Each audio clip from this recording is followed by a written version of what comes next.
तो माँ बोली बेटा अरे मौसी ने मारा तो रो काहे को रहे हो, मौसी भी तो माँ होती है, मार दिया भूल जा।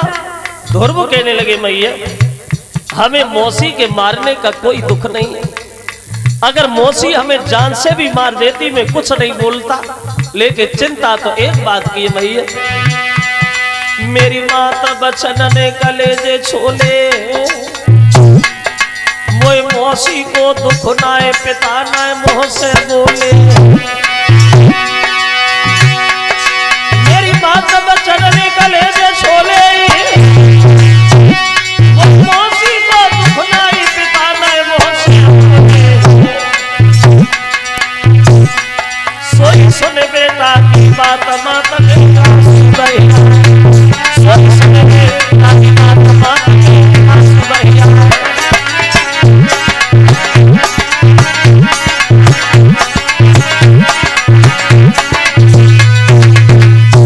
ने उत्तर दिया माँ हमें मौसी का कोई दुख नहीं है, दुख तो इस बात का है कि मौसी हमें मारती नहीं, पिताजी बोले क्यों नहीं। उन्होंने ये भी नहीं कहा इस निर्दोष को तू काहे को मारे, इसका कोई दोष नहीं, ये बता पिताजी खामोश क्यों बने।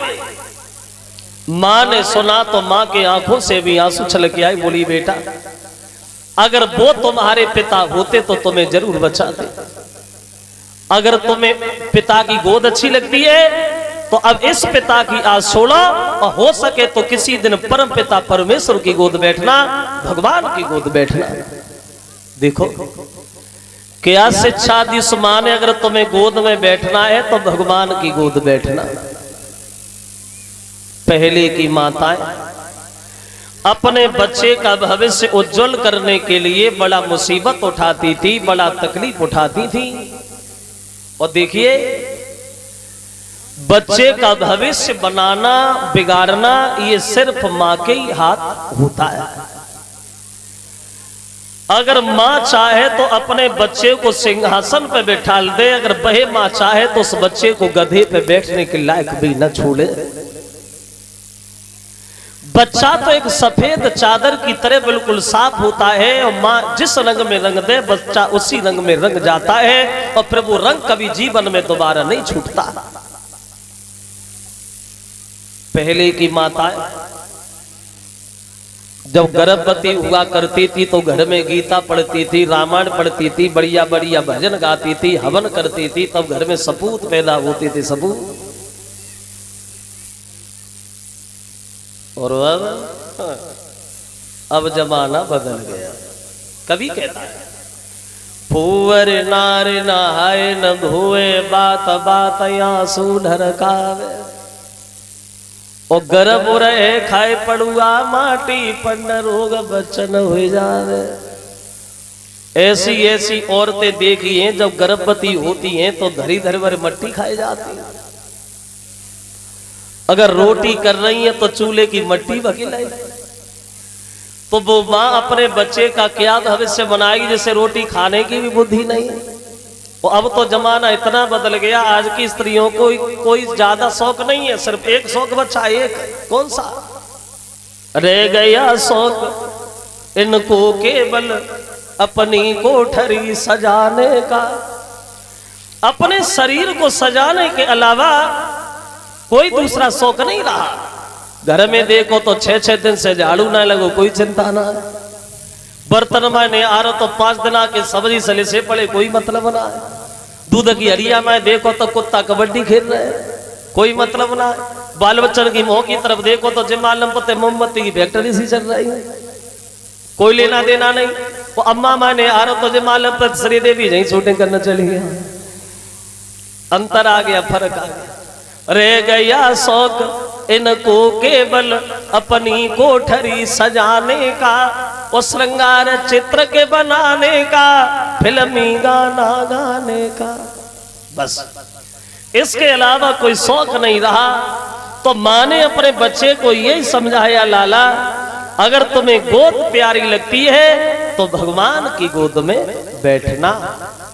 तो वो नन्हा सा बच्चा अपनी माँ से पूछने लगा, मैया जब तू इतना हमें बता चुकी है कि भगवान, तो इतना और हमें बता ये भगवान रहते कहाँ है, भगवान का घर कहाँ है, भगवान का निवास कहाँ है, भगवान मिलेंगे कहाँ? ये 50 रुपया भिजवा रहे हैं श्री हरिवंश सिंह के नाती अयंश यादव, उनकी तरफ से 51 रुपये प्रदीप नगला धनी के रहने वाले हैं।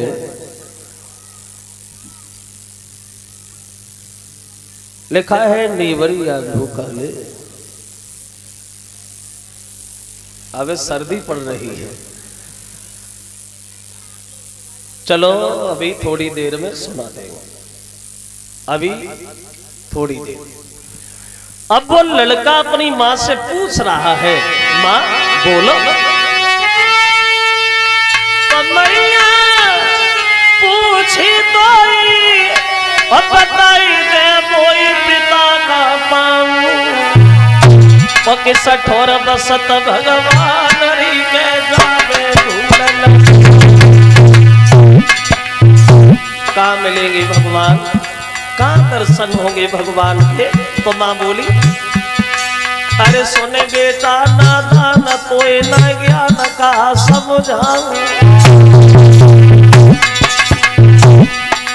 हर जगह राम मौजूद वेद बतलाऊं। मेरे लाल, भगवान के लिए कोई जगह खाली नहीं है। भक्त कहता है मुझे राम चरण प्यारा है, राम कहते मुझे भक्त भजन प्यारा है, अजमेर कहता है प्रभु तेरा इशारा है।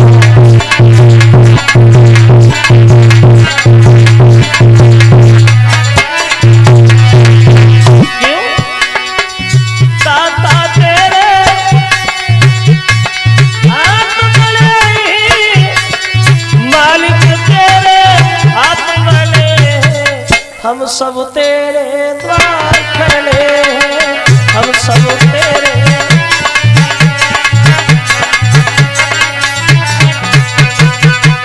तो माँ ने समझाने के लिए अपने बच्चे से कहा, बेटा जब तुम बड़े हो जाओगे तो वन में जाना, वहीं भजन करना, तुम्हें दर्शन जंगल में होंगे भगवान। तो ध्रुव बोले, भैया इधर उधर काय को घुमा रही है, सीधी सी क्यों नहीं कहती कि भगवान जंगल में रहते। और रही बात बड़े होने की, तो मैं तो बड़ा हो गया, आशीर्वाद दे दे मैया, आज ही जाऊंगा। उत्तम भैया अपने पिता की गोद बैठता है, मुझे भी बहुत याद आती मैया, कह दो ना चले जा। जो माँ ने सुना तो माँ के दिल में एक झटका लगा, मैंने अपने बच्चे को ये क्या सिखा दिया। मेरा एक छोटा सा बच्चा है, वो भी अगर वन में चला गया तो मर जाएगा। तो बच्चे को बहलाने लगी, फुसलाने लगी, बेटा इधर आ, देख तूने भोजन नहीं किया, हमने भी भोजन नहीं किया, अब पहले भोजन कर ले, फिर ये सब बातें करेंगे। माँ बोली, बेटा तो मैया बोली रोटी खाए ले, और मैं सब्जी मांग खिलाती।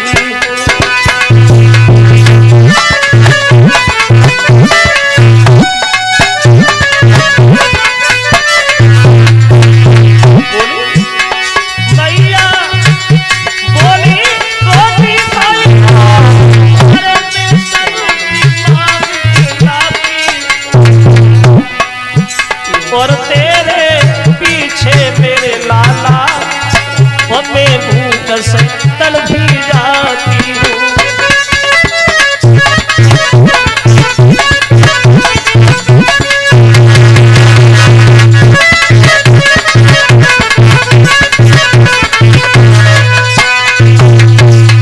भोजन कर लो, उसके बाद ये बातें होती नहीं। ध्रुव बोले, मैया अरे मंदिर में घुसा के मोरी की तरफ खींचने लगी है? अरे भोजन तो बहुत दूर है माँ, अब मैं अपनी जुबान पे पानी भी नहीं रखेंगे जब तक भगवान के दर्शन नहीं हो जाते। जिंदा बना रहा दोबारा मिलूंगा, और मर गया तो तुम ये सोच लेना कि हमारे कुछ हुआ ही नहीं।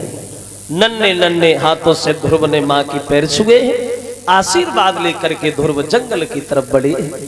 भागती गई, भागती गई, अक्षमात देव ऋषि नारद सामने से आके खड़ी हो गए। कौन हो? पागलों की तरह भागते जा रहे हो? किस्मत बढ़िया है जो हम मिल गए। बहुत भयानक जंगल है, जीवधारी भयानक है। कोई तुम्हें शेर उठा ले जाएगा, कोई तुम्हें सर डस लेगा। आगे नहीं बढ़ो,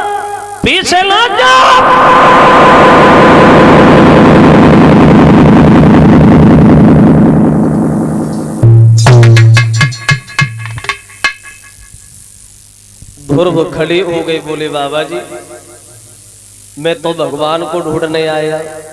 तो नारद हंसने लगे, भगवान, हाँ, बुद्धि खराब है भगवान, हजारों महात्मा मर गए तपस्या करते करते, फिर भी उनके दर्शन नहीं हुए, तुम ऐसे भागे चले जा रहे जैसे भगवान कहीं झाड़ियों में छुपे बैठे, भाग के पर चुपचाप घर चला जा, बिना मतलब में मर जाएगा। और नारद बोले